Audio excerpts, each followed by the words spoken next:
소비를 하는 데 있어서 내가 가지고 있는 돈의 한도 내에서 소비를 해야 되는데, 뭐 한마디로 말씀드리면은 기준이 높은 거죠. 학자금 대출의 경우에는 뭐 이건 공부를 위한 거니까 어쩔 수 없는 부분이 있다고 생각을 합니다. 근데 제가 아는 친구들도 그렇고 저도 그랬었지만, 학자금 대출을 하고 방학 때 엄청난 알바를 뛰고 이렇게 하면 학자금이 어느 정도 마련이 돼요, 사실은. 그러니까 제 친구는 어떻게 했었냐면은, 그 친구도 물론 명문대긴 하지만 과외 알바뿐만 아니라 공장에 들어가서 알바를 했었어요. 그 공장이 제가 알기로 대기업 무슨 음료수 공장인가? 뭐 이랬는데, 그 방학 때 일단 두세 달 정도 보통 대학생들은 기간 있잖아요. 2달 정도 기간이 있으니까 이때 이제 임시직으로 들어가서 월 250인가 그때 200인가 받았었어요. 그렇게 해서 하니까 이걸로 막 마련하는 친구들도 있었거든요. 그리고 뭐 당연히 학기 중에도 알바도 뛰고. 그래서 결과적으로는 사실은 내가 최대한으로 어떤 가지고 있는 돈이나 소득에 비해서 적게 쓰는 노력을 해야 되는데, 지금은 사실 이 빚에 대해서 너무 그 개념이 많이 좀 약해진 것 같아요. 저는 빚을 이제 보통 좋은 빚과 나쁜 빚으로 구분하거든요. 좋은 빚은 나 자신에게 투자하거나 그 다음에 이제 자산에 투자할 때 쓰는 빚을 좋은 빚으로 보고요. 나쁜 빚은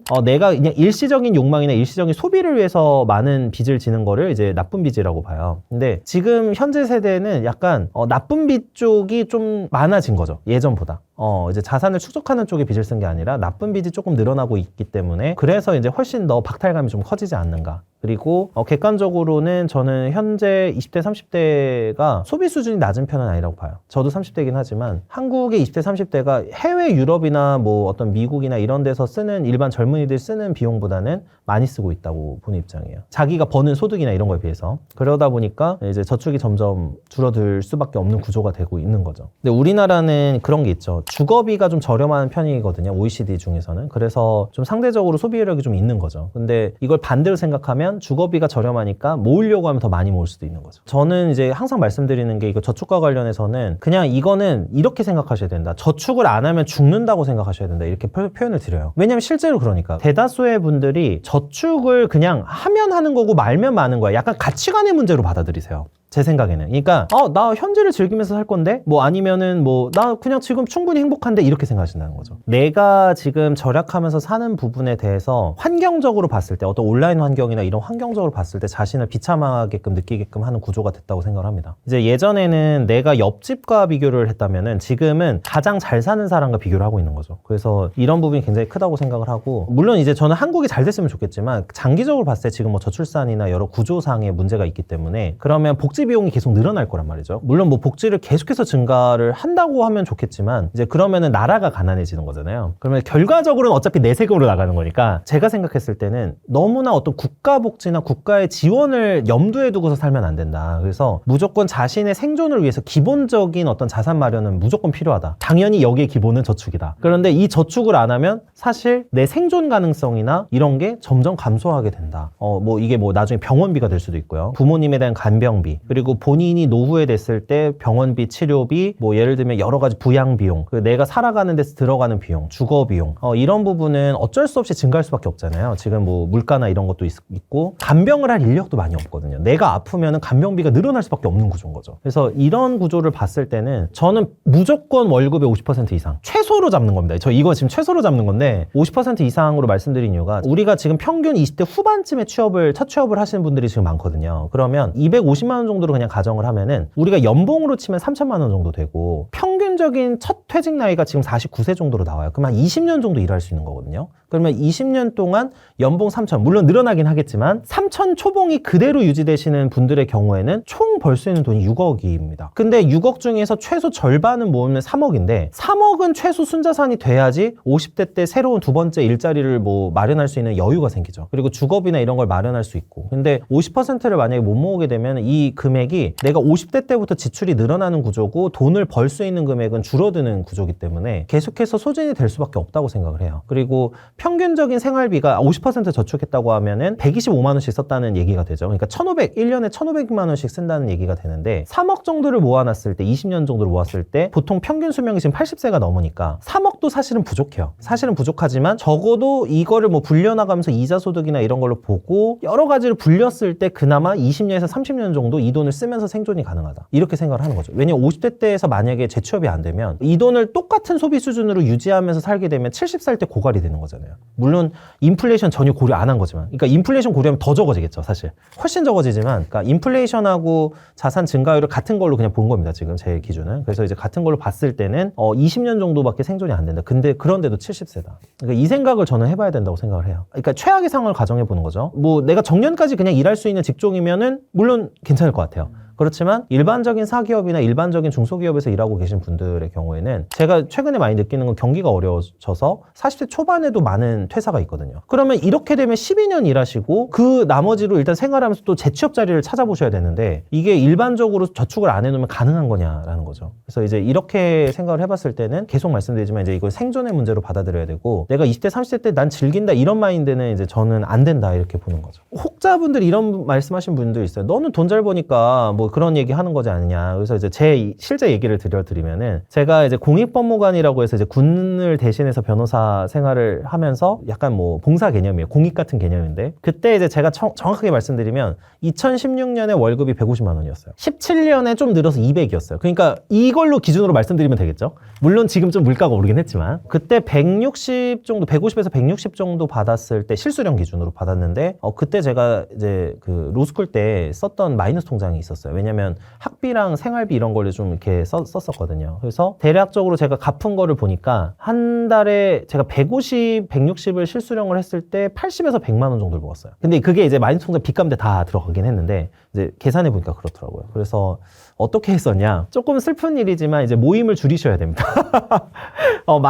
모임을 좀 줄이셔야 되고요. 그 대신 이제 만약에 모임을 하신다라고 하면 좀 돈이 들지 않는 모임이 좋은데 제가 했었던 모임은 독서 모임이었어요. 독서 모임에서는 이제 보통 커피 한 잔 정도 좀 뭐 중저가 커피면 2,000원이면 되잖아요. 더 싼 거는 조금 요즘 일반적인 건 2,500, 3,000원 정도 하지만 그때 당시에는 한 1,500원, 2,000원짜리 커피가 있었는데 그런 커피숍에 가서 이제 커피를 마시면서 책으로 한 2-3시간 이야기를 했었죠. 그렇게 하면서 뭐 여러 가지 이제 돈이나 이런 거를 모을 수 있었고 그 다음에 만약에 부모님이 도움을 주실 수 있는 분이라고 하면 일단 부모님 집에서 일단 생활을 하시는 게 좋고요. 근데 만약에 부모님 집에서 생활하기 어려운 환경에 있으신 분이다 그러면 주거비를 무조건 최저로 떨어뜨려야 된다라고 제가 말씀을 드려요. 그래서 직주 근접이 굉장히 중요하죠. 직주 근접이 중요하고 여러 가지 중요하지만 저는 교통비랑 주거비를 잘 고려하셔가지고 가장 저렴하면서도 좀 약간은 경기도 외곽 지역도 한번 보시라고 말씀드려요. 월세로 사실 거면. 그래서 이제 월세로 사실 거면은 주거비를 최소화해야 된다. 주거비를. 이게 이제 기본적으로 들어가는 부분이고 그 다음에 저는 이제 그때 당시까지는 지금은 이제 제가 이제 사업자니까 신용카드를 쓰고 있지만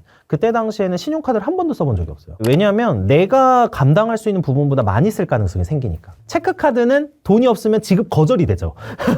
근데 신용카드는 일단 긁으면은 이게 이제 다음 달에 대금이 달려오기 때문에 긁을 수 있다는 부분에서도 이제 제가 좀 더 소비를 많이 할 가능성이 높아진다고 생각을 해요. 이제 보통 신용 개념을 활용하는 신용카드라든지 아니면은 간편 결제 시스템 같은 거 있죠. 요즘에 이제 뭐 휴대폰이나 여러 가지 뭐 땡땡페이 뭐 이런 부분들이 있는데 결제나 어떤 지급이나 이런 거를 최대한으로 불편하게 만들어야 됩니다. 그러니까 막 예를 들면 내가 한 1,000원짜리 결제하는데 막 칸을 한 10칸을 넘어가야 돼. 막 입력하면서 이러면은 사람이 하다가 짜증나서도 안 하게 되거든요. 그래서 계속해서 이제 내가 소비를 할 수 있는 거를 굉장히 이제 줄이려면은 환경적으로 세팅을 많이 해놔야 된다. 돈을 안 쓰게끔 하는 환경을 세팅해야 된다. 이렇게 말씀을 드리고 취미생활의 경우에는 되도록이면 돈이 안 드시는 취미생활을 항상 권하고 있습니다. 저는 그때 이제 독서, 영화, 등산도 별로 돈이 안 들어요. 그리고 이제 그때도 러닝 같은 것도 했었는데 이제 뛰면은 돈이 안 들고요. 헬스장도 그때는 안 들었어요, 사실은. 그리고 헬스장도 예를 들면 주민 커뮤니티 시설을 이용하신다거나 아니면 그 채용문화회관, 보통 이제 지방자치단체에 따라서 이렇게 저렴하게 할 수 있는 곳도 있죠. 그러니까 최대한 이런 거를 활용하시면은 운동도 하시면서 여러 가지 좀 비용을 줄일 수 있지 않을까. 제가 20대 분들한테 늘 말씀드리는 게 이게 성공을 천천히 할 생각을 해라 라고 말씀드리는데요. 제가 좋아하는 책 중에 그 일본 한 저자의 일근육이라는 책이 있는데 이게 지금 절판이 됐어요. 제일 와닿았던 게 20대 때는 내가 역량을 쌓는 기간이지 성공하는 기간이 아니라는 거예요. 물론 이제 빨리 성공하신 분들도 있죠. 우리가 이제 SNS에서 보면 정말 20대 때 엄청난 큰 부를 누리시고 뭐 스타트업 엑싯을 하셔가지고 막 이런 분들이 분명히 있지만 그 책에서 얘기 나오는 게 성공은 언제 하는 거냐면 40대 때 하는 거라고 얘기를 해요. 그 책에서. 근데 이 40대 때 하는 게 어쩌면 너무나 당연한 거일 수 있는 거죠. 근데 지금 너무나 많은 20대 분들 중에 이제 SNS의 영향도 꽤 큰데 빠른 성공을 추구하시는 분들이 많아요. 근데 이게 저는 굉장히 20대 때 성장을 많이 저해하는 해야 한다고 생각을 해요. 20대 때는 그래서 내가 하나하나 이제 쌓아 올려나가고 내가 이제 평생을 어떤 가치관이나 어떤 식으로 살아갈 건지에 대한 고민을 많이 해야 되는 시기라고 생각을 하고요. 당연히 커리어적, 그러니까 직업적으로도 내가 어떤 업무 분야를 일단은 해볼 것인가 이 부분에 대해서 고민하는 시기지 막 너무 빠른 성공을 추구하다 보면은 오히려 이제 쉬운 어떤 유혹에 빠진다고 생각을 해요. 이 유혹의 대표적인 게 쉽게 돈 버는 거. 이거를 이제 당하면 이제 사기도 많이 당하고요. 그 다음에 투자 같은 거 영끌 투자했다가 이제 갑자기 이제 망하는 경우도 생기고요. 그리고 이거를 한 번이라도 경험을 하면 제가 이런 표현해요. 이거는 도박자의 뇌가 된다고. 뇌가 망가지는 거죠. 예를 들면 제가 실제로 이거 좀 안타까운 사례가 있는데 제가 했었던 사건인데 한 분이 이제 비트코인 투자를 했다가 이제 많은 레버리를 사용하셔가지고 하셨다가 그때 폭락장이 한 번 왔었어요. 그래서 이제 그렇게 하고 좀 극단적인 선택을 하셨어요. 그래서 이게 상속인이 그분은 당연히 20대였으니까 이제 자녀는 없었고 위에 이제 부모님이 계셨어요. 근데 그 부모님이 이제 오셔가지고 저랑 상담을 하는데 정말 아직도 기억을 해요. 그분의 표정이. 내 아들이 이제 그런 극단적인 선택을 했고 그게 이제 그런 좀 극단적인 투자에 의해서 했던 거다. 근데 이게 왜 생겼다고 생각을 하냐면 한 번이라도 그런 식으로 이제 투자를 해서 굉장히 큰 돈을 한 번이라도 맛보게 되면은 어떤 회사나 이런 여러 가지 근로를 하면서 월급을 받고 이런 게 너무나 하찮아 보이게 되는 거예요. 이게 하찮아 보이게 되니까 이거 아닌데? 이 고생을 했는데 월급 200이야. 그러니까 이거가 비참해지는 거예요, 스스로가. 그러니까 저는 그래서 너무 빠른 성공이나 빨리 돈 버는 걸 추구를 하다 보면은 오히려 문제가 생긴다. 뇌가 그런 구조가 되어버린다. 그러면 이거는 제가 생각했을 때는 30대, 40대가 된다고 해서 해결되는 문제가 아닌 게 된다. 그렇게 생각을 하고요. 그래서 저는 소득이 내 어떤 업무적인 노력이나 뭐 사업도 마찬가지지만 천천히 찬찬히 올라가는 구조가 되게 좋다. 이렇게 생각을 하고 있어요. 그래서 20대 때는 이런 쪽에 집중을 해주시면은 훨씬 좋지 않을까. 그리고 저도 이제 20대 때 나태했던 기간이 있거든요. 조금 이제 약간의 우울감이 있고 막 이래가지고 막 집에 누워있고 이랬던 시절이 20대 초반에 잠깐 있었는데 그때 그 시간이 굉장히 내가 좀 아깝다. 그때 굉장히 좀 정신 차리고 더 많은 시도를 해볼 수도 있었는데 나름 열심히 살려고는 했지만 그래도 그런 부분은 조금 아쉬웠던 것 같아요. 제가 했던 선택에 대해서는 후회가 없지만 조금 더 이걸 더 잘할 수 있었는데 같은 어떤 행동이나 어떤 일이나 이런 걸 좀 더 잘할 수 있었는데 지금 내가 갖고 있는 어떤 경험이나 생각을 가지고 만약에 돌아갈 수 있다면은 훨씬 더 시행착오도 줄어들 거고 훨씬 더 좀 잘할 수 있었을 것 같은데 라는 생각을 좀 많이 하고 있고요. 그리고 최대한 20대 초반부터 좀 저는 좋은 분들을 많이 만나라고 권하거든요. 저도 나름 노력을 했는데 좀 더 많이 만날 수 있었던 것 같아요. 지금 생각해보면 지금 좀 후회가 돼요. 그거는 특히 인생 선배를 만나시는 게 좀 중요한데 내 또래는 별로 그렇게까지 도움은 안 되고요. 이제 보통 20대 때 만날 분들은 뭐 예를 들면 처음에는 한 20대 중후반 정도 되는 뭐 회사에 취업하셨거나 어떤 해당 업무 분야를 하고 계신 그런 분들을 만나 뵙고 그 다음에 뭐 좀 30대 중후반에 이미 조금 자산을 축적하기 시작하신 분들을 만나는 것도 도움이 많이 되고 20대 때는 아무것도 모르는 게 정상이라고 생각을 해요. 보통 이제 한국의 경우에는 이제 공부하다가 이제 대학에 들어가고 뭐 다양한 어떤 사회 경험을 한 케이스는 많지는 않잖아요. 이제 어릴 때는. 그래서 20대 초반에는 대학생 신분일 때가 또 약간 자유로운 부분이 있으니까 뭐 알바는 해야 될지 몰라도 그 전에 시간 남잖아요. 그러면 이제 최대한으로 좀 이렇게 연락도 취하고 이제 다양한 사람들 만나는 게 중요하다고 생각하는데 이제 그분들 통해서 제가 얻었던 건 뭐였냐면은 아까 중후반 분들의 경우에는 제가 이제 직업을 탐색할 때 도움을 많이 받았어요. 그러니까 직업 탐색을 할 때 이 업무는 장단점이 뭐냐? 왜냐면 제가 다 해볼 수가 없으니까. 네, 다 해볼 수가 없으니까 이거 일하시면서는 어떠세요? 막 이런 걸 많이 여쭤봤죠. 그리고 뭐 좀 적성에 맞으세요라든지 일은 실제로 이 일은 어떤 일을 하는가? 예를 들면 제가 변호사잖아요. 제가 변호사를 하기 전에 변호사라는 업에서 진짜로 뭘 하는지 잘 몰랐을 거 아니에요. 그래서 저도 이제 선배를 만나봤었어요. 근데 우리가 생각하는 변호사의 이미지는 방송에 워낙에 이런 게 많이 나와서 그런데 드라마에서 맨날 말로 변론하는 것만 나와요. 예, 되게 멋들어져요. 거기서. 근데 이제 실제 업무는 뭐냐면 사무실에서 서면을 작성하고 있고 고객과 상담하고 있고 전화를 받고 있고 이런 일들이에요. 실제로는 이 일이 거의 압도적으로 많아요. 재판은 잠깐 나갔다 오는 거고요. 그 전에 그 재판에 나가기 전에 이미 서면을 써서 다 정리해서 주장한 상태이지 가서 막 이렇게 하지는 않거든요. 근데 이제 이런 부분을 만약에 내가 TV로만 보게 되면은 전혀 실제로 내가 생각하고 있었던 변호사라는 것과 실제 일은 다른 거죠. 그러면 이분이 만약에 변호사가 됐다라고 하면은 문제가 발생하는 게 생각했던 것과 다른 거죠. 일이. 그러니까 내 적성이 난 이거에 맞다고 생각을 했는데 안 맞는 걸 발견하게 되는 거죠. 그러면서 저는 불행해진다고 생각을 하거든요. 저는 그래서 되도록이면 실제 그 업무를 하시는 분을 만나 뵙고 진짜로 무슨 일을 하시는지 이런 거를 많이 여쭤보려고 했던 것 같아요. 그래서 이제 그런 쪽이 분명히 진로를 결정하는데 많은 도움을 받을 수가 있고 또 어떤 뭐 소득적인 부분이나 이런 것도 조금 터놓고 이런 거는 유튜브나 이런 데서 물론 검색하는 것도 좋지만은 좀 실제 경험자의 말을 직접 만나서 좀 들어보시는 게 좋다고 생각을 해요. 그 다음에 30대 중후반이나 40대 분들도 많이 만났었거든요. 그분들의 경우에는 연륜이죠, 역시. 이게 연륜을 통해서 제가 20대 때 해야 될 시행착오를 좀 많이 줄이는 것 같아요. 뭐 가령 인간관계와 관련한 거, 뭐 인간관계를 어떻게 해야 되느냐, 뭐 말을 어떻게 해야 되느냐, 또 어떤 사람을 대할 때는 어떻게 해야 되느냐, 뭐 이런 것들 있죠. 이런 게 저는 그 사실은 공부에서 시험 점수 1, 2점 올라가는 것보다 훨씬 중요하다고 생각해요. 훨씬 중요하다고 생각하는데 이 부분을 신경 쓰시는 분들이 한국에는 많지 않아요. 그리고 결혼이든 어떤 인생에서 주요 어떤 핵심적인 순간들이 있잖아요. 뭐 직업 선택이라든지 대학 가는 거라든지 이런 부분에 대해서 굉장히 고민을 많이 해야 될 시점이 20대라고 생각해요. 저는 단순히 그냥 또래가 유행하는 사고를 하는 게 아니라 나보다 먼저 살아보셨던 분들한테 예를 들면 결혼에 대해서 물어볼 거면 결혼한 분한테 물어봐야죠. 근데 이제 20대 중에 또래에 결혼한 사람은 없잖아요.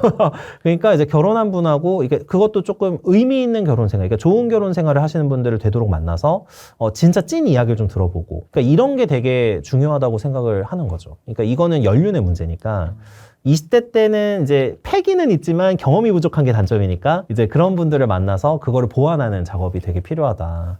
그리고 약간 뭐 이거는 운이 좀 따라야 되겠지만 삶의 멘토를 좀 어릴 때일수록 찾으면 좋고 만약에 주변에서 찾기 어렵다고 하면은 책을 가까이 하고 간접 경험을 좀 가까이 해야 된다. 이렇게 생각을 하고 있습니다. 보통은 그게 학교에서 만난 친구들 그리고 이제 사회에서 만난 친구들부터 좀 달라지는 것 같은데 이제 학교에서 만난 친구들은 그때는 어떤 이해관계가 걸려있지 않다고 생각을 해요. 저는 이해관계가 상대적으로 사회생활보다는 적게 걸려있고 그리고 강제적으로 같은 환경 속에 집어넣어져 있기 때문에 그래서 자연스럽게 친해지는 것 뿐이지 실제로 정말 생각을 공유하고 20대 30대가 되어가면서 계속 관계를 유지할 수 있을지는 저는 장담 못한다고 생각을 하거든요. 그러니까 원래도 그런 데다가 사실 20대 30대가 되면은 삶이 달라진다고 저는 늘 생각을 해요. 그래서 제가 인간의 본성 중에 가장 많이 느끼는 게 이제 질투거든요. 이건 제가 이제 찰리 먼거라고 이제 원래 이제 버크셔 해서웨이 부회장이셨던 분을 되게 좀 존경하고 좋아하는데 그분도 이제 인간의 본질적인 원리로 욕망보다는 질투를 얘기를 하셨어요. 그러니까 뭘 원해서 한다기보다는 제가 잘하는 게 배가 아픈 거죠. 그래서 뭔가 행동을 하는 게 많다 이런 얘기를 하셨는데 저도 이 부분에 좀 동감을 해요. 그래서 20대 30대 되면은 이제 어느 정도 동일한 환경 속에서 자랐고 비슷한 환경 속에서 자랐다고 하더라도 계속해서 시간이 가면서 이제 삶의 행적이 많이 바뀌어 있겠죠. 경로도 많이 바뀌어 있고 그리고 솔직히 차이가 좀 벌어져 있겠죠. 차이가 벌어져 있을 수밖에 없죠. 그러니까 이러다 보니까 기존의 인간관계가 이제 옛날에 비슷한 상황일 때는 유지가 되다가 점점 이제 주변을 보면서 질투와 시기심을 느끼게 되고 자연스럽게 멀어진다고 생각을 하는 거죠, 저는. 그리고 그렇게 살아가다 보고 이제 환경이 달라지면서 기본적인 생각도 달라지기 때문에 만나서 할 이야기가 없어지고 공유할 만한 관심사가 없는 거죠. 예를 들면 어떤 친구는 해외 축구를 아직도 보고 있어요. 제 친구 중에 그런 친구 있는데 해외 축구 막 새벽에 보고 저한테 연락을 해요. 오늘 뭐 봤냐? 어제 뭐 구단이 이겼다 막 이래가지고 막 연락을 해요. 그러면 이제 저도 적당히 반응해 주거든요. 그러냐? 나 어제 너무 피곤해서 먼저 자서 못 봤다. 이제 하이라이트나 봐야겠네. 막 이런 식으로 반응해 주거든요. 저는 솔직히 지금 해외 축구에 관심이 없어요. 그러면 이 친구랑 뭐 따로 만나서 할 얘기가 없는 거예요. 만나면은 이 친구는 해외 축구 얘기만 하고 있으니까 저는 들어주는 얘기만 하는데 그러니까 이러다 보니까 점점 자연스럽게 좀 멀어지는 거 아닌가 이렇게 생각을 많이 하고 있습니다. 그리고 저는 또 핵심적인 포인트가 결혼이라고 생각해요. 결혼을 한 사람과 안 한 사람은 너무나 삶의 방식이 달라지기 때문에 예를 들면 이제 내가 부양해야 될 가족이 있고 부양해야 될 자녀가 있는 사람과 그렇지 않은 사람은 사실 세상을 보는 눈이 달라질 수밖에 없다고 생각하거든요. 그래서 이것도 굉장히 큰 영향을 준다. 이게 보통 저희가 이제 20대 때 직업 선택, 그 다음에 30대 때 그 배우자나 결혼과 관련한 선택 이거를 진행을 하기 때문에 이 주요 포인트가 20대, 30대 때 다 있는 거죠. 그러니까 이 기간을 지나면서 기존의 관계를 유지하기가 되게 쉽지 않다 이렇게 생각을 하고 있어요. 이거는 뭐 사람마다 생각이 다를 것 같긴 한데요. 저의 경우에는 모든 사람을 만족시킬 수는 없다고 생각해요. 사실 모든 사람 만족시킬 수 없고, 제가 이건 업무 경험 때문에 많이 느끼게 되었는데, 안 맞는 사람을 억지로 좋게 만들고 원활한 관계를 만드는 데 쓰는 에너지를 나에게 잘해주고 나랑 잘 맞는 사람에게 분배해서 쓰면 훨씬 효과적이라고 생각합니다. 저는 무조건 모든 사람과 뭐 원만한 관계를 유지하기 위해서 노력을 하는 거는 오히려 조금은 효율적이지 않다고 생각을 하고, 제가 유튜브 채널 운영하면서 느낀 걸 말씀드리면은, 당연히 제 유튜브 채널에도 악플도 달릴 거고 여러 가지 견해가 달려요. 근데 뭐 견해가 다른 거는 저는 뭐 당연한 거라고 생각해요. 왜냐면 의견이 다른 거니까. 근데 정말 그 무지성으로 정말 그냥 악플을 다신 분들이 있어요. 솔직히 아시겠지만. 그래서 이 무지성으로 악플을 다는 거, 이 부분을 제가 어떻게 설득을 하겠습니까? 사실은 합리적인 어떤 삶에 대한 의견 교환이 아니라 뭐 그냥 어떤 분이 그냥 저를 비난하고 싶어서 비난을 하는 건데, 그걸 뭐 할 방법은 없는 거죠. 그래서 그 조직 생활에서도 이제 그런 부분이 좀 문제가 되신 분도 있어요. 특히 상사분이 만약에 안 맞을 때, 이게 제일 문제거든요. 상사나 어떤 조직 생활에서는 저는 어떻게 보냐면은, 여기서부터는 전략이 좀 필요한데, 그 사람을 나를 좋아하게끔 만드는 것도 필요하겠지만요. 저는 어떤 전략을 주로 선택을 하냐면, 그분이 아니더라도 내가 어떤 여러 가지 어떤 고과나 이런 평가를 받을 수 있는 시스템을 만들려고 노력해요. 그러니까 가령 이런 거죠. 어떤 팀이 있고 어떤 부서가 있는데, 부서에 부장님이 계신데 그분한테 제가 찍혔어요. 그러면 그 부에서 프로젝트도 물론 열심히 해야 되겠지만, 내가 외적으로 다른 어떤 프로젝트 같은 거를 좀 회사 내 다른 프로젝트에 참가를 해서 그 참가를 하면서 거기서 인정을 받으면은 그래도 이제 여러 가지 또 평가를 받을 수 있는 방법들이 생기는 거죠. 근데 그 부에서만 있으면 사실 그 부장님한테 찍힌 이상 어려움을 많이 경험할 수밖에 없잖아요. 그러니까 이런 거를 좀 이렇게 만들려고 새로운 시도 같은 걸 좀 할 거고 노력을 할 것 같아요. 그리고 정말 상사분하고 안 맞는다라고 하면은, 이거는 이제 너무 안 맞는다 그러면 일단은 첫 번째는 내가 실제로 잘못하고 있는 게 없는지는 한번 체크해 보되, 이거 내가 아무리 생각해도 내가 잘못하는 건 없는 것 같아. 그러면은 이제 저는 이직을 고민하는 편이에요. 그 대신 그 전에 쉽게 그러지 말고 노력을 최대한 해보고, 그래서 이제 그럴 수밖에 없는 거죠. 이제 절이 싫으면 중이 떠나야 되니까, 그거는 어쩔 수 없지 않을까 이렇게 생각을 하고 있습니다. 쉽게 표현드리면 외모일 수도 있는데, 근데 사실 저는 외모가 안 좋은데도 매력적인 분들 많이 알고 있긴 하거든요. 근데 이제 그런 분들은 대체적으로 특징이, 이거는 좀 이성관계랑도 많이 연결이 되죠. 매력이라는 거는 좀 복합적인 의미가 있는데, 제가 생각했을 때는 일단은 남자분들의 경우에는 멀끔하게만 하고 다니면 된다 입장이에요. 너무 지저분하게만 하고 다니시지 않으면, 외모로서 기본적인 관리만 조금 하시면은 아주 막 그렇게까지는 외모로 욕을 먹을 일이 많지는 않다고 생각을 하고요. 그 다음에는 이제 아까 말씀드린 대로 여유가 있는 사람이 좀 매력이 있다고 생각해요. 여유가 있는 사람. 이제 여유라는 거는 제가 생각했을 때는 어떤 것에서 나오느냐면, 자신의 삶에 대한 자신감에서 나온다고 생각해요. 그래서 남자분들의 경우에는 내 삶에 대한 자신감은 있어야 된다고 생각을 하고, 이거를 갖고 있으면 나보다 잘난 사람이 와서 무슨 얘기를 하든, 아니면 나보다 못난 사람이 와서 나한테 뭐 비난을 하든 어느 정도 여유를 가지고 대응을 할 수가 있고, 그러면은 그게 굉장히 매력으로 다가온다고 생각을 합니다. 그리고 본능적으로 사람들은 그런 여유 있는 사람들을 보면서, 아, 저 사람 뭔가 있네, 저 사람 진짜 좀 다른 사람이네 라는 느낌을 받는다고 생각을 하거든요. 그런 식으로 생각을 많이 하고 있어요. 여유가 있는 거가 이게 자존감이나 자신감과도 관련이 돼 있고, 그렇기 때문에 매력 있는 사람의 공통적인 좀 비슷한 특징이다. 근데 보통 막 허세 부리고 굉장히 막 조급하고 이러신 분들의 경우에는 딱 봐도 이게 느껴지잖아요. 이게 매력적으로 보이지는 않는 것 같아요, 사실. 그래서 이제 그런 부분이 저는 좀 매력과 연관이 있다고 생각을 하고요. 여성분들의 경우는 뭐 당연히 뭐 여성분들도 외모도 뭐 이쁜 거 중요하고 여러 가지 중요하지만, 결과적으로 저는 그건 것 같아요. 자신에 대해서 이해하고 있고, 자신의 삶이나 이런 거에 대해서 아까 말씀드린 자신감이 있는 사람. 그러니까 이게 이제 공통적으로는 남녀를 모두 불문하고 되게 중요한 요소가 아닌가. 그리고 매력이 있으려면은 이제 이게 기본적인 어떤 태도가 되어 있어야지 이제 매력을 좀 발산할 수 있지 않을까? 이렇게 이제 생각을 합니다. 그리고 분명히 되게 멀끔하고 정말 외모도 되게 훌륭하시고 이렇게 괜찮은 분이 있는데, 저는 매력적으로 깨는 게 말할 때거든요. 근데 이 말할 때가 구체적으로 어떤 표현을 쓰는 거, 그리고 말을 어떤 뉘앙스로 얘기를 하고 어투가 어떤지, 이런 게 종합적으로 들어가는 것 같아요. 그래서 굉장히 아름다운 어떤 여성분이 있었는데, 이건 뭐 제가 소개팅 했을 때 얘기를 하자면은, 어떤 굉장히 아름다운 여성분이 나오셨어요. 진짜 뭐 사진만 봐도. 저는 근데 대화가 안 되면은 굉장히 좀 힘들다고 보는 입장인데, 딱 가가지고 얘기를 하는데 대화하는 주제도 굉장히 한정적인 데다가 너무나 편협한 의견을 제시를 막 하시는 게 있어요. 그리고 그 말하는 투도 굉장히 조금, 이런 표현 좀 쓰기 좋은 건데, 약간 경박한 느낌의 그런 표현을 쓰신 분들이 있거든요. 너무 조급하고.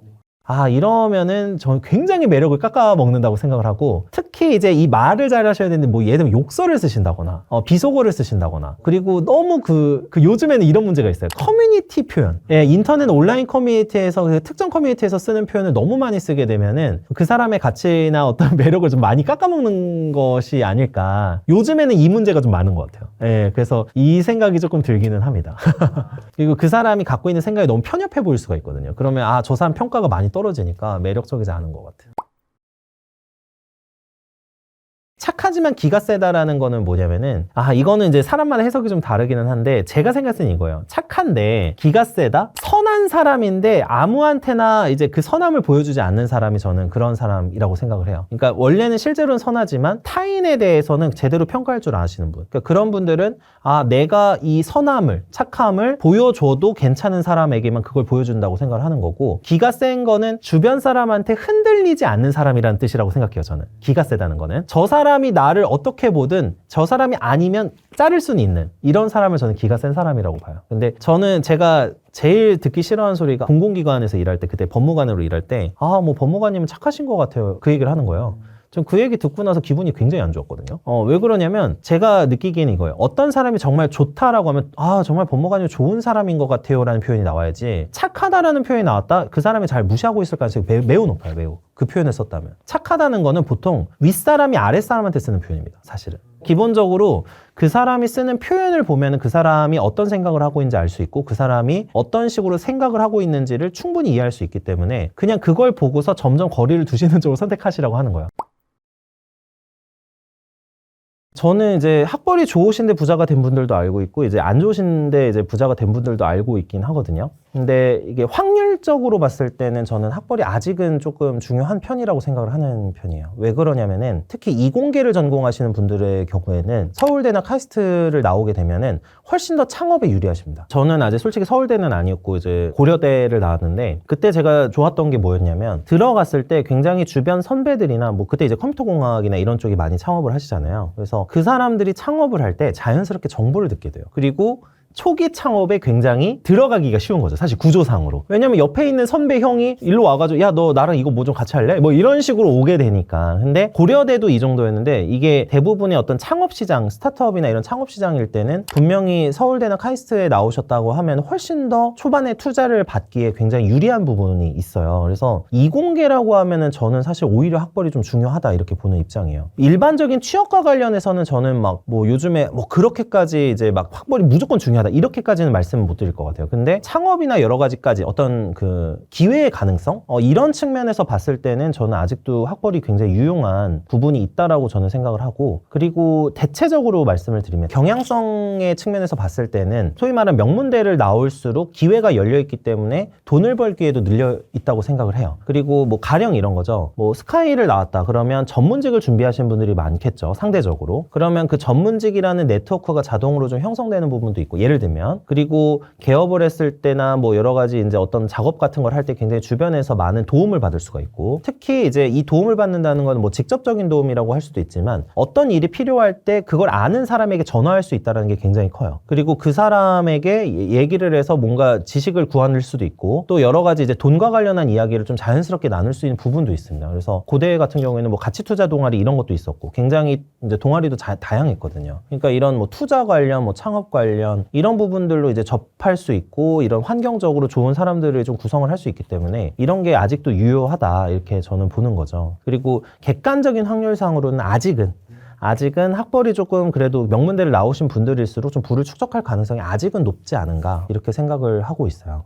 근데 이게 무슨 학벌 엘리트주의적인 사고라기보다는 제가 봤을 때 객관적으로 했고, 제가 살아온 동네가 아주 뭐 부유한 동네는 아니었거든요. 근데 학교를 갔을 때 느낀 거는 확실히 많은 어떤 사고의 차이, 또 어떤 생활 어떤 방식의 차이, 또 지향점의 차이, 이런 거를 많이 조금 생각을 해보게 됩니다. 그래서 뭐 제가 최근에 이제 봤던 책 중에 굉장히 괜찮았던 책이 아비투스라는 책이 있었는데, 그 책에서도 그 이야기를 해요. 그래서 계층 상승에 있어서 굉장히 유리한 방식이 좋은 대학에 들어가는 것이다라는 얘기가 나와요, 실제로. 그리고 이거는 한국도 여전히 아직은 조금 유효하다. 물론 좋은 대학을 나와야지만 돈을 벌 수 있다는 얘기는 당연히 아니고요. 당연히 아닌데, 이제 확률이나 경향성적인 측면에서는 조금 유리한 환경을 점할 수 있다, 유리한 지위를 점할 수 있다.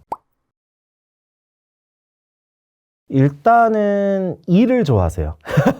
정말 단순한 이야기지만 이게 저는 많은 진리를 담고 있다고 생각을 하는데, 항상 모든 시간을 그 생산의 시간에 쓰시는 거죠. 그러니까 내가 뭐 자수성가를 하셨다라고 하면은 일단 삶에 대한 태도가 일단 남다르시고요. 그 삶에 대한 태도라는 거는 내가 계속해서 나아지고자 하는 굉장히 강한 욕망과 욕구가 있으신 것 같아요. 그러다 보니까 매 시간을 의미나 어떤 질적으로 시간을 굉장히 잘 활용하시려고 노력을 하시고, 그리고 이거를 대부분 그렇기 때문에 일로 이제 시간을 많이 쓰시게 되는 거죠. 물론 뭐 부자분들이라고 해서 자수성가한 분들이라고 해서 휴식을 안 한다, 뭐 놀러 안 간다 이런 뜻은 아닌데, 대체적으로 시간을 사용할 때 내가 생산적인 시간으로 쓰고 있느냐 아니냐를 좀 많이 신경을 쓰는 경우가 이제 자수성가하신 분들 좀 많았다고 생각을 해요. 그리고 이거를 뭐 꼭 생각을 해서 그렇다기보다는 그냥 습관적으로 계속 일을 하고 계신 거죠. 그리고 워라밸이나 이런 거를 좀 따지시는 스타일보다는 거의 이제 뭐 야근은 어떤 당연한 것, 뭐 주말에도 일하는 게 당연한 것, 이렇게 받아들이고 계신 분들이 굉장히 많았다고 저는 생각을 하고 있어요. 제가 이제 주변에 되게 좋아하는 형님이신데,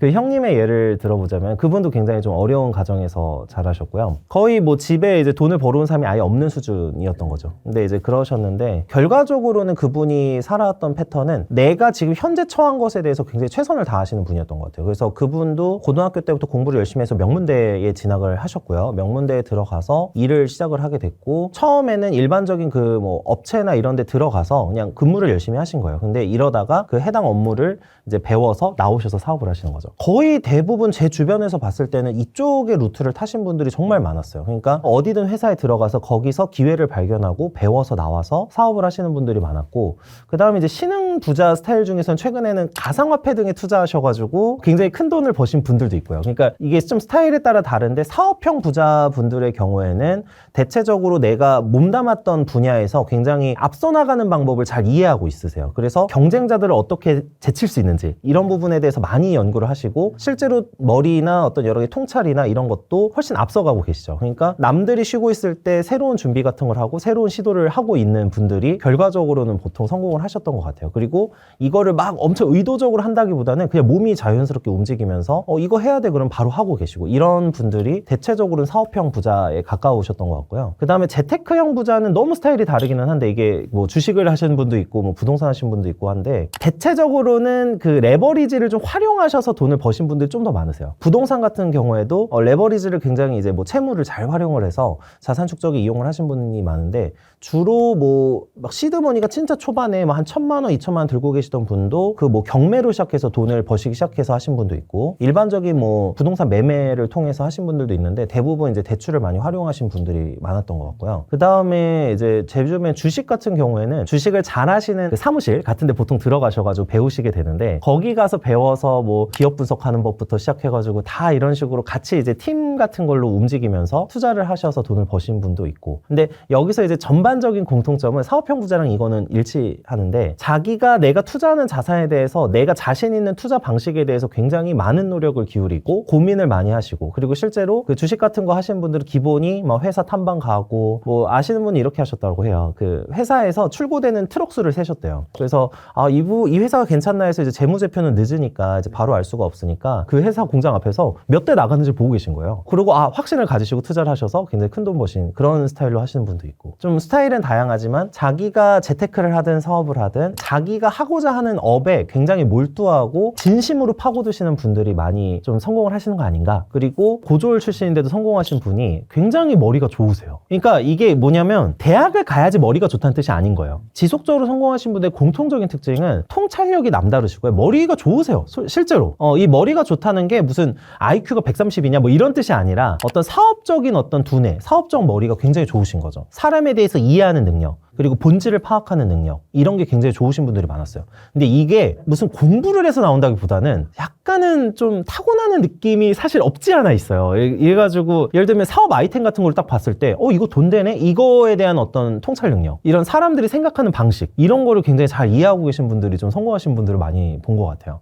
그래서 그런 분들은 뭐 학벌이 없어도 솔직히 성공하실 수 있고요. 당연히 성공하실 수 있고, 그리고 새로운 시도를 계속해서 두려워하지 않으신다는 거. 그분들의 공통적인 특징이, 내가 사람을 만나서 배울 게 있으면 적극적으로 배우세요. 뭐 아까 이제 주식으로 이렇게 해서 고졸인데 전 돈 버신 분도 알고 있는데, 그분 같은 경우에도 진짜 내가 배우고 싶은 그 가치 투자자 분이 있으셨는데 그분한테 메일을 100통 넘게 보냈대요. 한 번만 만나달라고. 그래서 이제 뭐 가셔서 뭐 얘기하시고. 근데 이런 케이스가 생각보다 많아요. 그러니까 진짜로 잘 되시는 분들은 이걸 잘하고 있는 사람을 찾아가서 정말 이제 사사해달라고 하죠. 사사해달라고, 가르쳐달라고. 이거를 정말 하시면서 정말 그리고 그분의 이제 기대에 따라가고 부응하려고 노력을 하시더라고요. 그러고 이제 이렇게 해서 배운 다음에 또 이제 본인의 이제 그런 사업이든 뭐 투자든 이런 부분을 진행을 하시는 거고. 그러니까 흡수를 빨리 하시고 배울 게 있으면 빨리 배우고 그리고 기본적으로 어느 정도의 두뇌 능력이 있다. 이 정도가 좀 학벌이나 이런 거 상관없이 성공하신 분들의 특징인 것 같아요. 그리고 대체적으로는 이제 사업하시는 분들은 사람에 대해 이해를 하고 계시잖아요. 당연히 그래야지 성공할 수밖에 없으니까. 그래서 이제 자수성가하신 분들은 그 상대방이 이 말을 했을 때 어떻게 받아들일지를 알고 있기 때문에 그 운이 좋다라는 표현은 실제로 운이 좋다고 생각을 하시면서도 또 동시에는 여러 가지 상대방을 좀 배려한 표현이라고 저는 생각을 동시에 해요. 공통적으로 제가 이제 만나 뵙고 있는 좀 존경할 수 있는 분들의 경우에는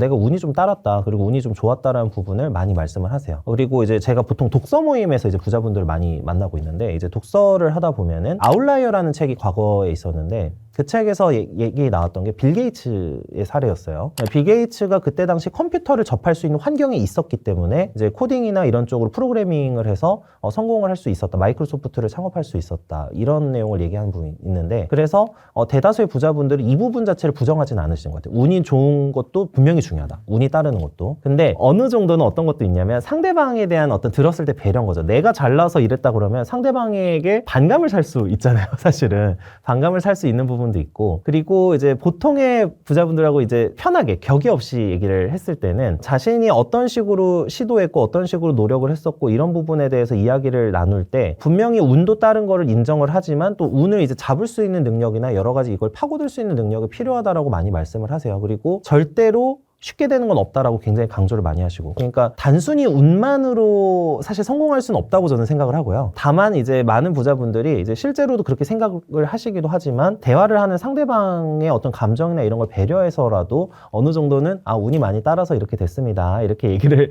하시는 경우가 많다고 개인적으로는 생각을 하고 있어요. 그래서 저 같은 경우는 그렇게 말씀하시는 부자를 만난다고 하면은 만나 뵙고 실제로 어떤 식으로 하셨는지 이런 부분을 많이 여쭤보면은 굉장히 유용한 조언들을 많이 들을 수 있다. 이렇게 생각을 하고 있습니다. 그리고 이제 제 주변에 이제 업무도 열심히 하시고 일도 많이 하시면서 자산도 많이 모으신 분들을 보면은 내가 진짜로 원하는 게 뭔지를 많이 깨달으신 것 같다는 생각을 했었어요. 왜 그러냐면 내가 소비를 하는 어떤 행복이나 이런 부분을 줄일 수 있어야지 결국엔 자산이 모이는데 소득에 상관없이 대부분은 그 소비를 한다는 거는 주변 환경에 저는 영향을 받는 경우가 많다고 생각을 해요. 뭐 예를 들면 어떤 부자분들 모임에 나가서 와인을 마셔야 된다. 그러면 와인이 뭐 요즘 뭐 최소 막 수백만 원 이런 와인들도 굉장히 많으니까 그러면 그거를 계속해서 사서 가야 된다라고 하면은 이제 그 모임에 어울려야 되기 때문에 사실은 돈을 써야 되는 그런 상황들이 되는 거죠. 그런데 제가 이제 좋아하는 책 중에 이웃집 백만장자도 있고 주변에 실제로 그런 분들도 많은데 아직까지도 굉장히 이제 큰 부자신데도 차량도 안 바꾸시고 막 한 10년 전 타던 차량 그대로 타시는 부자분도 알고 있고요. 또 아예 차량이 없으신 부자분도 알고 있어요. 이런 분들이 대체적으로는 그 실제로 내가 원하는 거는 어떤 뭐 이거를 이제 요즘에는 뭐 경제적 자유라고 표현하시는 분들도 있는데 내가 원하는 삶을 살고 내가 자유롭게 추구하는 것을 추구할 수 있는 그런 삶 이런 걸 추구하시는 분들이 이제 부자가 되시면은 소비나 이런 거에는 크게 영향을 받지는 않으시는 것 같아요. 그래서 그런 분들이 이제 돈을 많이 모으시는 것 같고 그런 분들이 이제 자산을 축적을 하시는 분들이 많다. 그래서 저는 결과적으로는 타인을 의식하는 거 그러니까 이거를 너무 많이 하면은 좀 돈 모으기가 어렵다 이렇게 생각을 하고 있는 거죠. 인스타나 이런 것 좀 SNS를 너무 많이 하면은 그 영향도 있을까요? 네, 저는 있다고 생각을 하는 게 원래 이제 기업 입장에선 당연히 어떤 물품을 판매를 해야 되고 아마 아시는 분들 다 아시겠지만 요즘에는 기업들이 뭐 공구라고 해서 인플루언서 마케팅도 많이 하죠. 근데 인플루언서 마케팅을 할 때 당연히 핵심적인 건 뭐냐면 사람들은 이제 필요한 걸 사는 게 아니라고 생각해요. 원하는 걸 사는 거지. 그래서 보통 인플루언서 분들이 소개를 해주시거나 어떤 광고 마케팅의 본질은 뭐냐면 당신이 필요하지 않았던 것도 필요를 느끼게끔 하는 게 저는 마케팅의 본질이라고 생각을 해요. 이게 이제 예전에 그 울프 오브 월스트리트라는 영화가 레오나르도 디카프리오가 이제 주연으로 나온 드라마가 있는데 거기서 뭐 볼펜을 판매하라는 이런 장면들이 나와요. 볼펜 판매할 때 어떻게 하느냐? Do me a favor. Why don't you name down that napkin for me?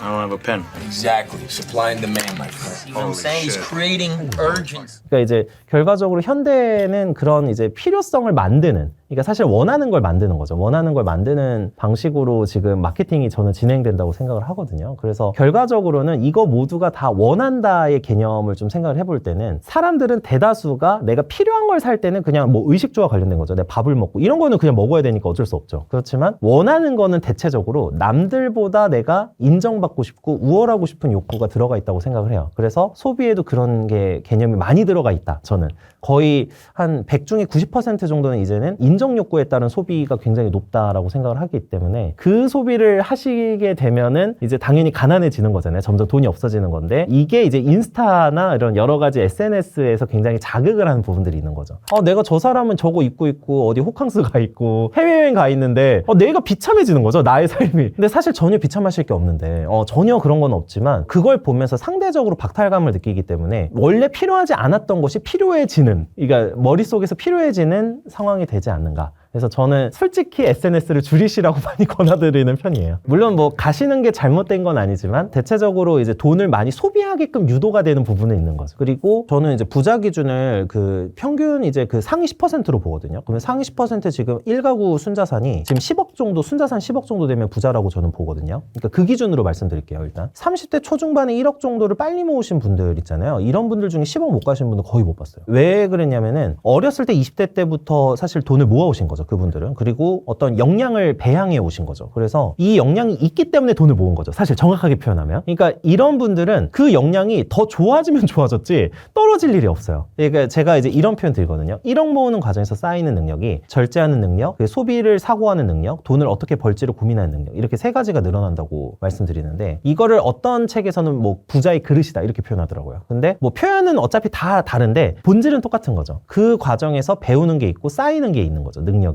그러면 저는 능력도 복리로 증가한다고 생각을 해요. 그러니까 돈만 복리로 증가하는 게 아니라 어렸을 때 빨리 고생하고 빨리 노력을 해서 어떤 노하우를 쌓을수록 이 능력 자체도 약간 복리로 증가하는 부분이 있다고 보거든요. 그래서 이 능력이 복리로 증가하면서 당연히 그 사람이 이제 창출하는 부가가치도 늘어나고 그리고 돈을 쌓아왔기 때문에 그 쌓는 과정에서 배운 게 있기 때문에 이걸 점점 더 활용하다 보면은 점점 더 이제 돈을 쉽게 불릴 수 있는 기회도 나오게 되고 또 시드머니가 마련이 됐으니까 투자할 자산의 종류도 내가 선택을 다양하게 할 수 있게 되는 거죠. 그러니까 나에게 맞는 거를 선택해서 이제 투자를 할 수 있는 가능성도 늘어나기 때문에 그러니까 결과적으로는 보통은 좀 빠른 시기에 1억을 모으시는 분은 거의 10억 정도까지는 모으시는 거를 많이 봤던 것 같아요. 한국에서는 뭐 아시겠지만 역시나 부동산으로 10억까지 빨리 가신 분들이 가장 많겠죠. 제 주변에서는 부동산이 가장 많았습니다. 그리고 KB 부자보고서나 여러 부자보고서에 봐서도 대체적으로 사업소득이나 이런 걸 통해서 소득을 늘리신 다음에 부동산으로 부를 축적하신 분들이 가장 많았던 걸로 기억을 하고 있습니다. 그리고 저는 이렇게 생각하거든요. 똑똑하고 뛰어난 사람일수록 새로운 변화에 빨리 적응할 수 있는 사람들이 성공한다고 저는 보는 입장이에요. 그래서 변화는 사실은 우리가 어떻게 할 수 있는 부분이 아니잖아요. 외부에서 오는 거니까. 근데 이거를 내 가치관을 계속해서 고수하면서 그러니까 그냥 내가 생각했던 게 맞아 이렇게 굳어져 있는 고정화되어 있는 그런 분들이 실패를 계속 하시는 것 같고 저는 이제 그래서 항상 이제 물에 비유를 할 때가 많은데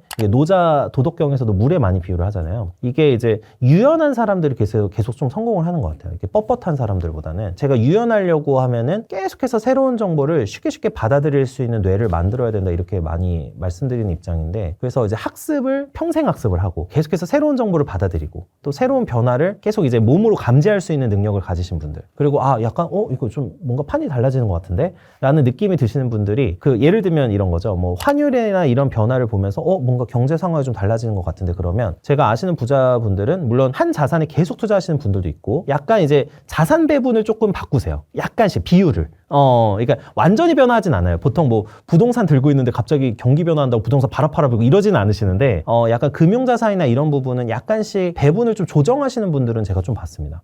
그래서 이제 이런 변화 같은 걸 보면서 이번에 뭐 정부 정책이 이러니까 이러면 이런 가능성이 높겠네. 그러면 이쪽 자산을 좀 쌓고 있는 게 좋겠다. 뭐 이런 식의 느낌인 거죠. 그래서 그런 쪽으로는 많이 조정을 하시는 걸 봤던 것 같아요. 이거는 이제 좀 재테크 쪽으로 하시는 분들 말씀드린 거고 사업은 뭐 당연히 예측이 안 되죠. 환경이나 이런 변화에 예측이 안 되지만 제가 하나 딱 공통적으로 느꼈던 거는 끊임없이 일하고 끊임없이 변화하려고 노력한다. 그리고 끊임없이 혁신하려고 노력한다. 새로운 시도를 하려고 한다. 그러니까 이거는 정말 공통적으로 말씀드릴 수 있을 것 같아요. 저는 그러니까 자수성가한 부자분들 중에서는 제가 그냥 솔직히 말씀드리면 주 7일 일을 안 하시는 부자를 거의 본 적이 없어요. 그러니까 휴가를 떠나실 땐 떠나시겠죠. 뭐 일주일 쉬고 오실 수 있는데 일에 몰두하실 때는 거의 굉장히 몰두하시는 분들이 많고 하나의 모든 과정이나 시간이 굉장히 그쪽으로 일에 많이 몰두하는 쪽으로 많이 투자하시는 분들을 제 자수성가 쪽에서는 제일 많이 봤던 것 같습니다.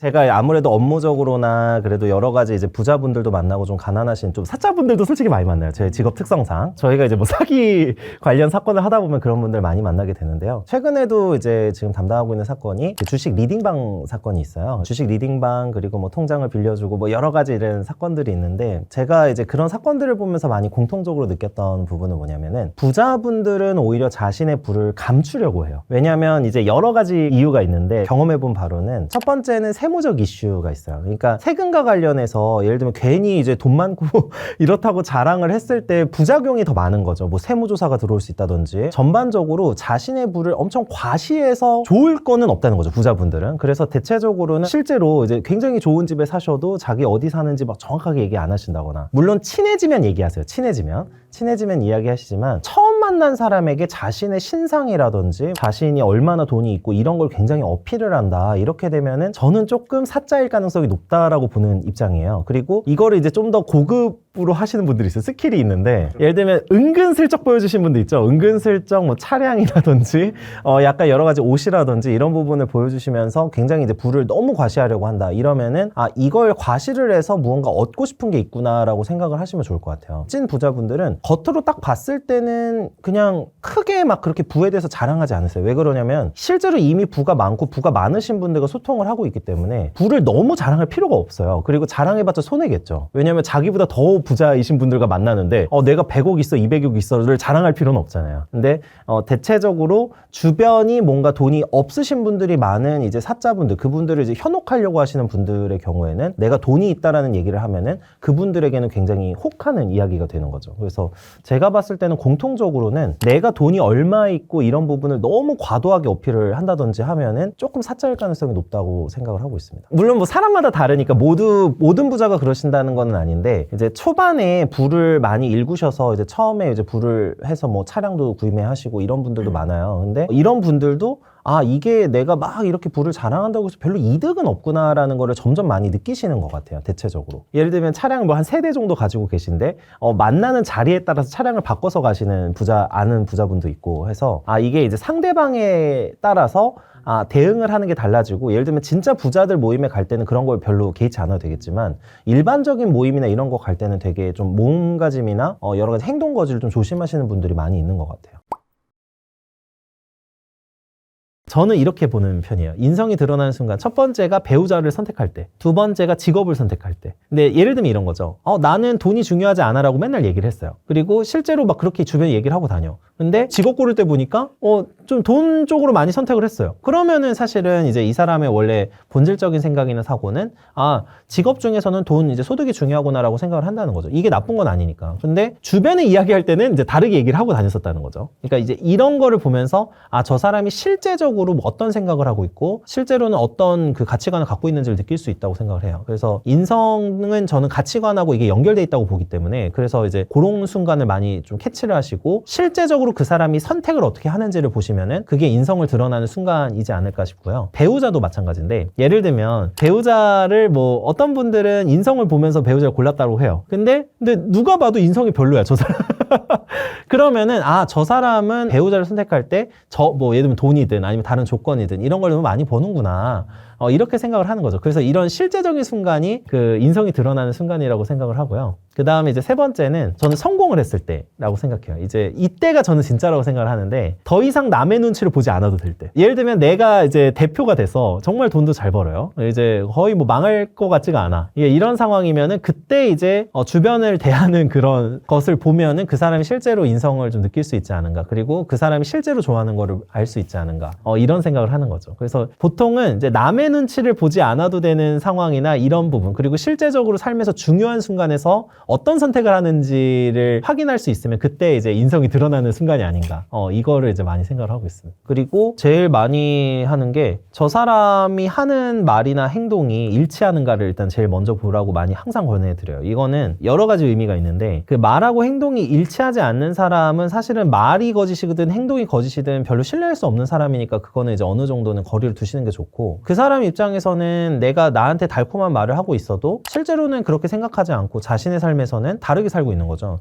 그런 사람의 조언은 어느 정도 걸러서 들어라. 그리고 그 조언이 사실 내 삶을 망칠 수 있다고 생각을 해야 됩니다. 그래서 이제 그런 분들을 좀 거르라고 말씀을 드리고, 그 다음에 이제 두 번째는 내가 저 사람하고 있으면 에너지를 뺏기는 사람들. 내가 어떤 거를 노력하려고 하고서 이제 준비를 하고 있는데 살짝 그 친구한테 얘기를 했어요. 그러면은 그 친구가 이렇게 얘기하는 거죠. 그거 해봤자 되겠어? 뭐 그거 해봤자 뭐 안 될 텐데 그거 너무 어렵지 않아? 막 이런 식의 얘기를 하는 거죠. 그러니까 이런 친구들은 어떤 걸 새롭게 시도를 한다고 하더라도 그런 표현을 쓸 거예요. 그러니까 이런 사람들은 만나봐야 소용이 없고, 그 계속해서 이런 이야기를 듣다 보면은 실제로 의지가 있었다고 하더라도 점점 사그라들거든요. 그러니까 없어지거든요. 그러니까 이제 이런 분들을 만나는 거는 그 발전이나 이런 거에 도움이 안 되니까 최대한으로 많이 피하시라고 조언을 드리죠. 그리고 좀 너무 술을 좋아하거나 이제 유흥을 좋아하는 분들, 그러니까 이런 분들도 똑같아요. 에너지가 소진돼요, 그쪽에. 그러니까 내가 어떤 목표를 잡고 있는 게 있는데 이 목표를 잡고 있었던 게 계속해서 옅어지거나 이제 흐려질 수가 있는 거죠. 그러니까 에너지가 소진될 수가 있으니까 그런 분들은 조금 거리를 두시라고 많이 말씀을 드리죠. 그리고 착하게 생각하거나 주변에서 나를 호구로 생각을 한다라고 하면은 저는 그냥 사람을 거르는 식으로 가셔야 돼요. 그러니까 예를 들면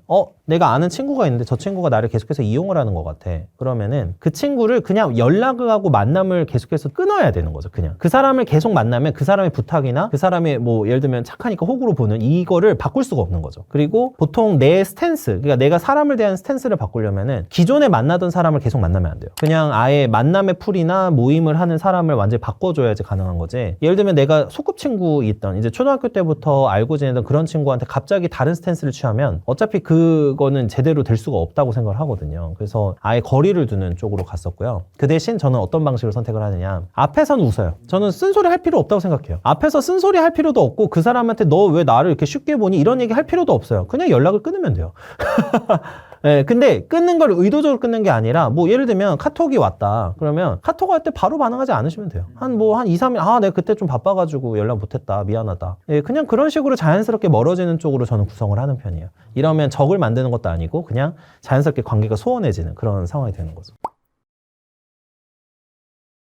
저는 일단 두 가지인 것 같아요. 겸손하면서 관용? 근데 어떤 사람이 잘못된 대응을 했다고 해도 어느 정도는 그냥 이해하고 넘어갈 수 있는 수준의 사람. 저는 이게 근데 간단한 게 아니라고 생각해요. 왜 그러냐면 저는 관용은 기본적으로 이해력에서 비롯된다고 생각을 하거든요. 특히 사람에 대한 이해. 내가 어떤 사람이 와서 뭐 실수를 했어요. 근데 이거를 받아들이려면 저 사람도 어떤 사정이 있겠지, 어떤 상황이 있었겠지, 뭐 실수를 할 수도 있지, 이런 부분에 대한 이해가 필요한 거죠. 그리고 그 사람은 왜 저런 행동을 했을까를 이제 본능적으로 어느 정도 캐치를 할 수 있는 사람. 이러면은 저 사람이 뭐 순간적으로 저렇게 화가 나서 그랬을 수도 있겠구나, 이렇게 생각을 할 수가 있겠죠. 그래서 저는 관용을 하려면은 사람에 대해서 이해하는 능력이 많이 필요하다고 생각을 하는데, 그런 분들의 경우에는 좋은 인성을 가지고 있다는 얘기를 많이 듣는 것 같고요. 그 다음에 이제 이거와 자연스럽게 연결되는 게 겸손인 것 같아요. 이 겸손은 뭐냐면 나랑 저 사람이 생각이 다를 수 있고 그리고 삶이 다를 수가 있고, 이거를 인정하고 실제로 이해를 해야지 겸손해질 수 있다고 생각을 하거든요. 그리고 또 하나 겸손은 또 어떤 게 있냐면 끊임없이 자기를 좀 더 나은 사람, 그러니까 인성이든 여러 면에 있어서 나은 사람으로 만들려고 하는 사람들이 굉장히 이제 좀 좋은 사람이라는 평가를 듣는 것이 아닌가. 그리고 그런 사람인데 겸손하지 않을 수가 없는 거죠. 왜냐하면 그 겸손이라는 거는 나의 부족함을 깨우치는 거잖아요. 근데 끊임없이 노력을 하고 있다는 거는 내가 부족한 점이 많다라는 걸 알고 있다는 뜻이거든요. 그 내가 이제 굉장히 오만하신 분들은 좋은 인성을 갖고 있다는 평가 잘 못 듣는데, 보통 오만하신 분들의 특징이 세상이 되게 좁다는 거예요. 그러니까 그분이 이해하고 있는 세상이 좁기 때문에 이해력이 떨어지는 거고, 또 내가 스스로 우월감을 느끼고 있으니까 노력도 안 해요. 근데 이게 무슨 부작용이 있냐면 노력을 안 하니까 세상이 더 좁아져요. 좁아지니까 그러니까 점점 더 좁아지고 점점 더 이제 이기적이고 이런 식으로 변하게 되는 거죠. 제가 생각했을 때는 그래서 겸손과 관용, 그리고 이거는 이제 사람이 이제 계속해서 꾸준히 노력을 하고 이런 사람들이 이제 겸손해질 수밖에 없고 관용을 많이 베풀 수밖에 없다, 이렇게 생각을 하는 거죠.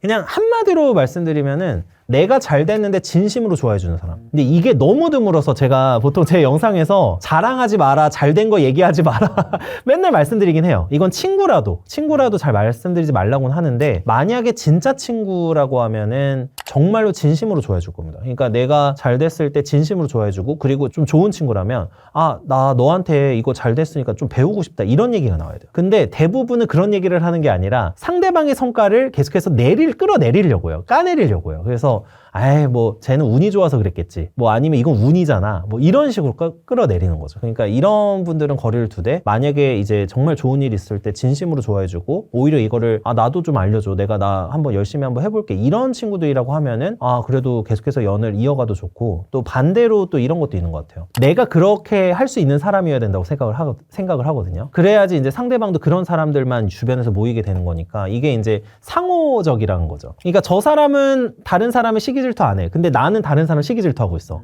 그러면은 이제 관계가 저는 지속되지 않을 거라고 생각하거든요. 그래서 이게 이제 동시에 이루어지면은 되게 좋은 관계가 되지 않을까. 제가 인생의 커닝 페이퍼라는 책을 썼는데, 제 그 채널명을 좀 따서 썼어요. 근데 이제 취지는 어떤 취지냐면, 다른 분들의 삶이나 또 어떤 실패, 이런 거를 보면서 시행착오를 줄이자는 개념이에요. 그래서 제가 책을 좀 좋아하는 편이었는데, 독서는 뭐냐면 내 시간을 벌어다 주는 겁니다. 그래서 제가 아까 찰리 먼거 좋아한다고 말씀드렸었는데, 찰리 먼거가 했던 말 중에 다른 사람의 경험이나 역사적인 어떤 그런 상황들, 이런 걸 통해서 배우지 못하는 사람만큼 어리석은 사람은 없다라는 거예요. 그러면 그 사람은 일일이 다 경험을 해봐야지 아는 사람이 되는 거잖아요. 근데 이제 현실적으로 그러기는 어려우니까. 그래서 제 책의 이제 컨셉은 상대적으로는 조금 어떤 방향성이나 이런 걸 설정하는 데 있어서 조금 더 인생 선배들이나 먼저 걸어봤던 분들, 그리고 이제 어떤 길을 걸었는데 좀 실패를 하셨다라고 하면은 그 실패 같은 거를 조금 배움으로 삼아서 나는 그쪽으로는 가면 안 되겠구나, 그러니까 타산지석으로 삼고